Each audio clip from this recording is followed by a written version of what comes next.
Together with the help of the White House, our intelligence allies, the Department of Defense, the Department of Justice, we will be conducting investigations into the following: the assassinations of JFK, RFK, and Dr. Martin Luther King, unidentified aerial phenomena, also known as UAPs, unidentified submerged objects, also known as USOs, the Epstein client list, the origins of COVID-19, and the 9/11 files.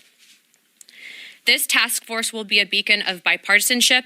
On the Republican side, Representatives Burchett, Boebert, Burleson, Crane, Gill, and Mace will be joining me, although I'd like to note that I'm expanding this to the entire governing body and will be allowing certain members to waive on.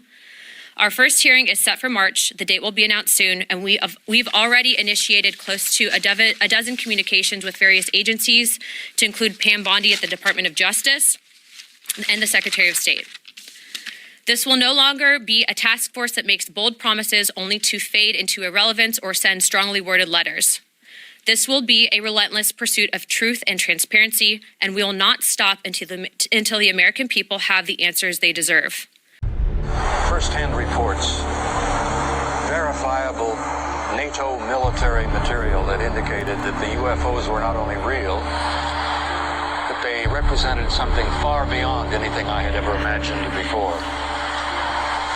When the study was concluded in '64, they concluded that there were 4 different groups apparently coming and visiting us. Out of those 4 different groups, one group looked exactly like we do, so much so that they could sit beside you in a restaurant or in an airplane or in a theater, and you'd never know. And that particular point bothered the military guys a lot. Some of these people from somewhere could be walking up and down the corridors of SHAPE headquarters, or they could be walking up and down the corridors of the Pentagon. But that was only part of the story. The SHAPE conclusions in '64 was that there were 4 groups that we knew of. They even concluded that some of them could be intergalactic. Many of our military people knew at that point that we were not simply dealing with visitations from people from other planets or star systems. They had concluded by '76 that some of these visitors very well might be multidimensional in their source.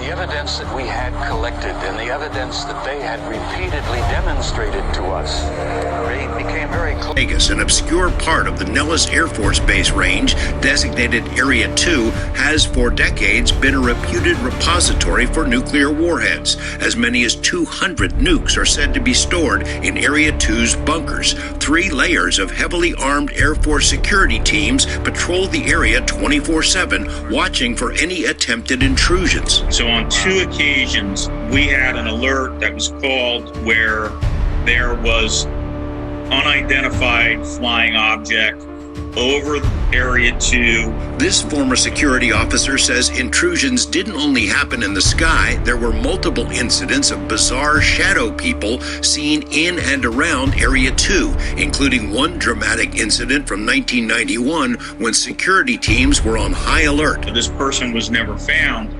but the airman that had seen this person described them as being really tall, like 7 foot, and like I said, moving very fast. It was very strange. So when I got there, I was straight security. Another Area 2 security officer, Chris Cabrera, heard the stories of shadow people, but didn't know if they were real until he had his own encounter. And when I turned around, there was this black mass form. I don't know what you would call it. It looked like I don't even know how to describe it. Like it looked like a person, but it didn't have definitive shape of a head.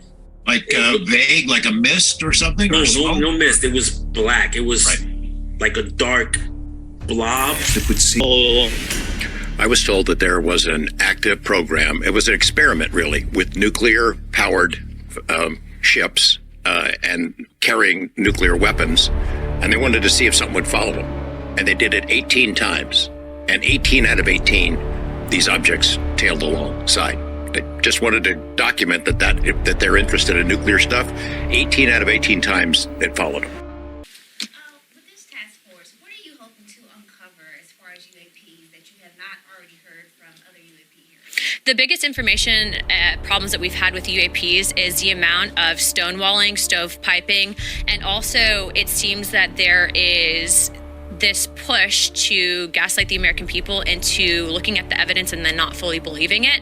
I think for us, if we're writing the budget, for example, into the Pentagon, if we're writing the budget overall for whatever programs might be out there, why is it that members of Congress who are given a top secret security clearance are being denied access? That's not a free and true government. And so for us, especially being that we have now a Secretary of State who's actually open to declassification and Marco Rubio, we're hoping to present that information and at least acknowledge it from a government perspective that we are not alone, but also let's see what the evidence is.